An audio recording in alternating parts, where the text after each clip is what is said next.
Good evening. Immigration. It's the discussion that's dominated the summer. Immigration now picked apart with Labour, the Conservatives, the Lib Dems and Reform UK, with a representative audience full of questions. The first about why the UK hasn't called in the Navy to deal with small boats. Why are we not doing that and sending these boats back, redirecting them back to the countries that they are coming from? Labour's new harder-line immigration minister, complete with a Union Jack tie, first to answer. The issue we have here with deploying the Navy is if we put them in our waters, it's not enough. We'd need to be on the shores of France, and that's French territory. What I think is the underlying answer to this is deterring people from crossing in the first place. That's what the National Crime Agency say we should do. They're not a political organisation. They say we have to stop people from coming, and you do that by saying if you come here, you'll be deported. The Conservatives have had an opportunity. Labour, as you quite rightly said, you've been in power for over 12 months and the figures are higher than they've ever been. Yeah.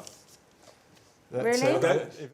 It's that anger that's fueling Reform's success. I'm using the word invasion because over the last 8.5 years, more people have turned up on the beaches illegally, uninvited. The majority of them men, the majority of them the fighting-age men that hate this country, including countries like Afghanistan, Syria. And by the way, that is more people. That is more people, Mike. That is more people than stormed the beaches. But you will do nothing for this country. That is more people than stormed the beaches of Normandy on D-Day.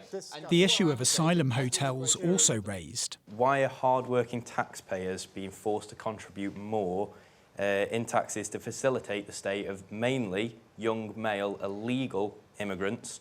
Labour signalling a change in approach by looking to military bases. Nothing is off the table. We will not accept this. And I agree with you on that it's wrong that the taxpayers are having to carry this burden. But that's where moving them into MOD sites as well will help because it will reduce the cost. The Lib Dems too saying the hotels need to close. We have long called for the closing of asylum hotels by processing the applications far more quickly. These are places where people had their wedding reception, where they had their child's christening party, and I think all communities want their hotels back. You've talked about giving people back their hotels. I want to know why that is more important than the rights of the people living in them, who, by the way, are having, a terrible time. It was the Conservatives who really started the use of asylum hotels.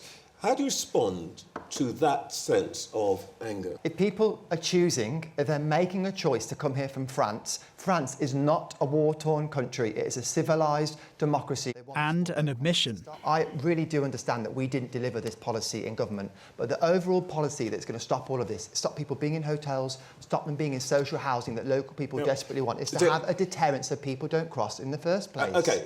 But it's legal migration that accounts for most arrivals to the UK and a softer tone in the debate. I'm here because of migration. I think lots of people in this room are. And it's not just economically that we've benefited, it's also culturally. But I think even the most liberal, progressive person thinks that we need a fair system. Between my father and my mum, who's a nurse, they have given more than half a century of service to the NHS between them. So no one knows more about the invaluable contribution immigrants have made and can make to this country than I.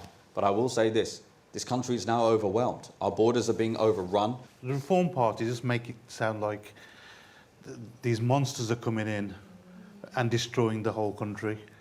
Yeah, and there might be a very small minority of that, but not as much as they're making out. But Reform unapologetic. With respect, when we talk about monsters, how many British people need to be raped or murdered by people who came to the country illegally? What is that? What is the acceptable number? Oh, no, genuinely, what is the acceptable number? Because in our view, the acceptable number is 0.